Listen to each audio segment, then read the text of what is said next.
Hello everyone, তো চলে এসেছি নতুন একটা ব্লগ নিয়ে। দেখতে থাকো ব্লগটা। তো এই ব্লগটা হচ্ছে রাসমেলায় আমরা ঘুরতে গেছিলাম, আর আজকে ছিল রাসমেলার লাস্ট দিন।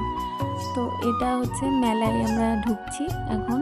আর দুই পাশে সারি সারি দোকান, খাবারের দোকান, এখানে পাপড়ি চাটের দোকান, ভাপা পিঠের দোকান, মানে ফুচকা, ভেলপুরি, মানে প্রচুর কিছু। তো এই রাসমেলাটা হয় আলিপুরদুয়ার দুর্গাবাড়িতে। তো আমরা এখানে চলে গেছিলাম আজকে সন্ধ্যাবেলায় মেলা দেখতে। তো এখানের মধ্যে দেখো আজকে যেহেতু লাস্ট দিন, প্রচুর মানুষের ভিড় ছিল এখানে। তো সেটা তো দেখতেই পেলে। আর এই যে মন্দিরটা কি সুন্দরভাবে ডেকোরেশন করেছে, খুব সুন্দর লাগছে। আর এই রাসমেলায় মেন আকর্ষণ হচ্ছে এই যে এটা ঘোরাতে হয়, ঘুরিয়ে প্রণাম করতে হয়।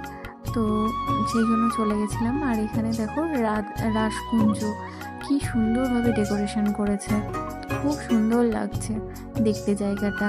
আর মেলায় যাচ্ছি কিছু খাবো না সেটা কখনো হয়? তো প্রথমে আমরা খেয়ে নিয়েছিলাম হচ্ছে ভাপা পিঠে, তারপরে এটা হচ্ছে ভেলপুরি। তো সেটা আমার মেয়ের খুব ফেভারিট এই হচ্ছে।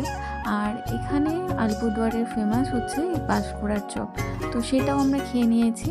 তো ব্লগটা তোমাদের কেমন লাগলো জানিও।